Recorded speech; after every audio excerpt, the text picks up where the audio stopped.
कबीर साहब उसके कहते हैं कि अरे मन मूर्ख, गुरु के ज्ञान के बिना तू कहाँ जाएगा? वो 4 घाटियां हैं, कौन सी घाटी से निकलेगा बता दे मुझे। 84 लाख योनि की हैं और उन घाटियों में से जाएगा, पता है क्या होगा? कभी तो तू बंदर का जन्म लेके आएगा, तेरे गल में रस्सी डाल के तुझे नचाया जाएगा, 2 टुकड़े के लिए तू टुकड़ा मांग मांग के खाएगा और गुलाम बन के रहेगा। वो तुझे इंसान से बंदर की योनि में गया था। कभी तू बैल की योनि में जाएगा, बोझा ढोएगा, तेरे को चारा डालेगा नहीं डालेगा, लेकिन तेरे शरीर पर जब उसकी लाठियां बरसेंगी तुझे पीड़ा भी होगी, भूखा भी रहेगा और उसका बोझा भी ढोएगा, कितनी तकलीफ होगी। क्या तू ये सब कुछ सहने के लिए राजी है? लेकिन हम मस्त हैं, नहीं जानते क्या होगा। आगे के लिए अंधेरा छाया हुआ है, बुरा करते हुए, पाप करते हुए, दूसरे के आदमी को तड़फाने के लिए पता नहीं क्या क्या कर जाते हैं, दूसरे जीवों को कितना दुख देते हैं।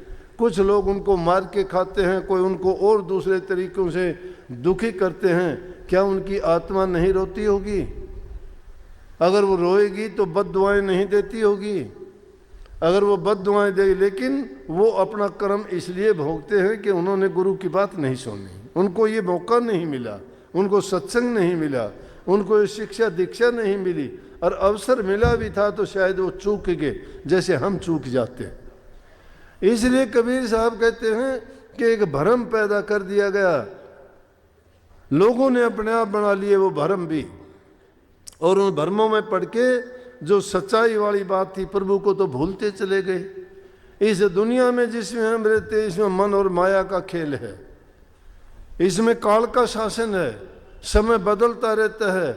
हम इंद्रियों और भोगों के गुलाम बन जाते हैं, रस के स्वाद में हम डूब जाते हैं, कभी खाने पीने के लालच में, कभी भोगों में, कभी और दूसरी वासनाओं में पड़ के अपने जीवन को बर्बाद और तबाह कर लेते हैं।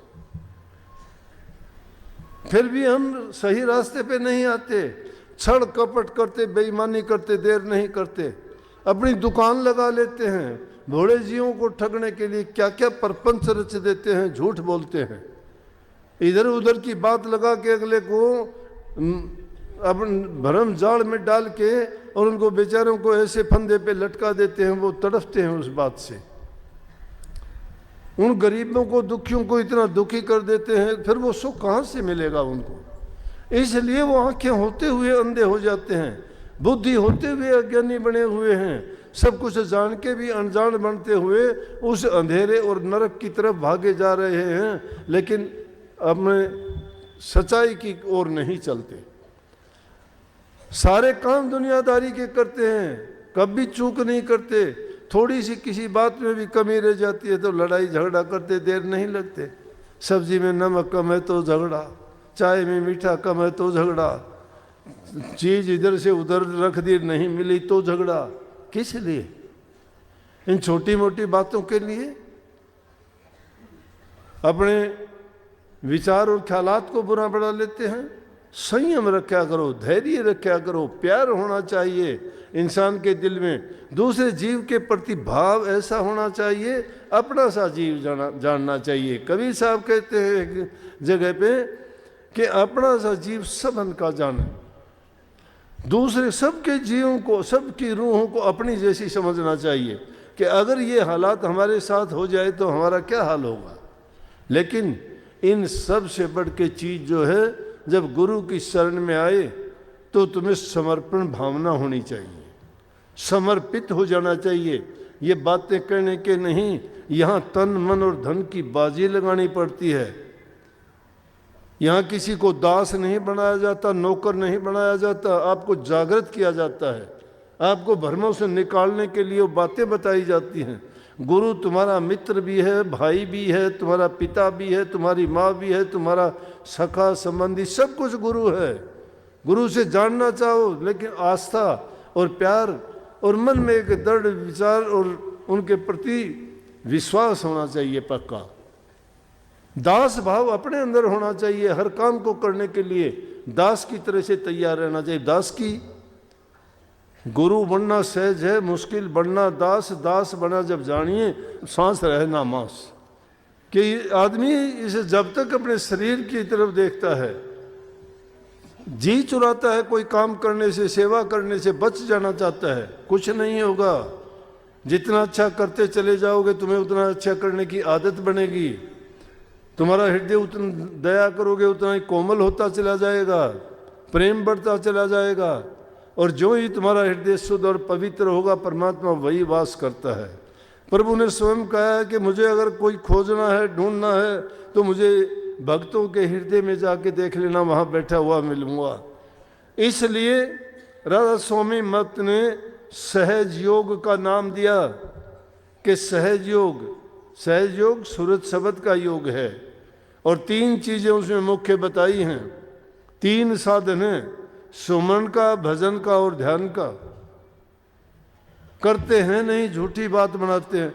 कल की बात है, एक लड़का था, कोई होगा 18-20 साल का, आके कहने लगा जी और तो सारी चीज़ें मैंने कर ली, लेकिन मुझे एक बात बताओ, मुझे तो वो तरीका बताओ कि एक दिन में सारी मैं रूहानी मंजिलें तय कर लूँ। मैं भाई ऐसी बात मेरे को तो आती नहीं कोई। बोला बड़े महाराजियों ने कही है ऐसी, लेकिन बड़े महाराजियों ने कही वो बात समझी के। बड़े महाराजियों ने क्या कही?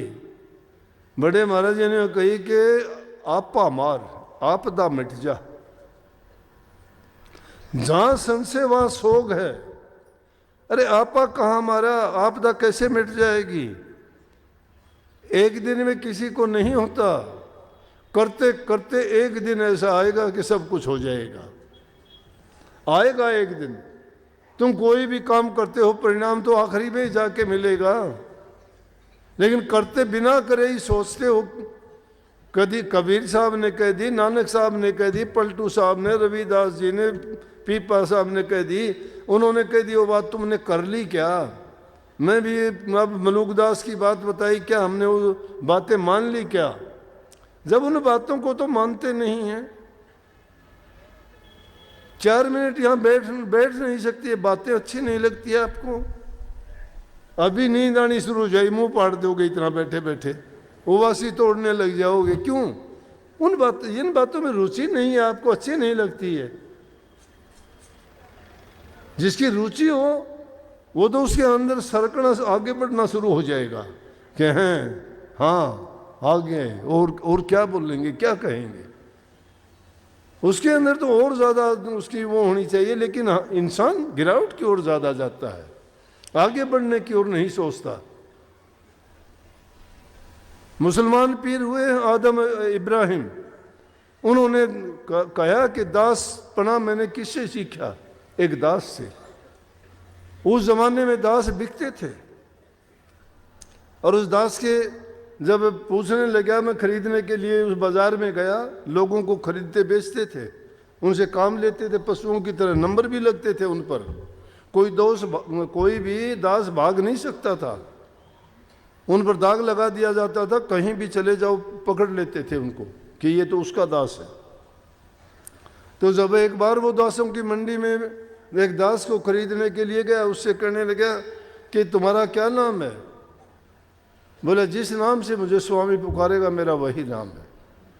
बोला खाएगा क्या? बोला जो आप दोगे वही खाऊंगा। बोला पहनेगा क्या? कि जो आप दोगे मुझे पहनने के लिए वही पहनूंगा। तेरी चाहत क्या है? बोला सेवक की चाहत नहीं होती, जो आप चाहोगे वही होगा। सेवक की और दास की चाहत नहीं होती। मैं दास हूं, आप मुझे जैसे रखोगे, जो मुझे दोगे, जैसा मुझे खिलाओगे, मैं तो वही खाऊंगा, वही पहनूंगा और वही रहूंगा। तो इब्राहिम ने लिखा अपनी जिंदगी में कि मैंने दास भाव एक दास से सीखा, उसकी परिभाषा मैंने उससे पाई, संतों के जीवन से, उनके जो उनके ऊपर गुजरी है उन बातों को सोच के फिर सोचा करो कि संतों ने, महापुरुषों ने महान बनने के लिए और उसे प्रभु के दर्शन करने के लिए कितनी यातनाएं, कितने कष्ट और कितनी इस दुनियादारी की, जो निकम्मे लोग हैं जिनका कोई ठिकाना नहीं, जिनका कोई ज्ञान नहीं उनके पास, और वो मन आई बात कुछ का कुछ जो बोल देते हैं, उन मूर्खों की बातों में थोड़े पड़ते हैं।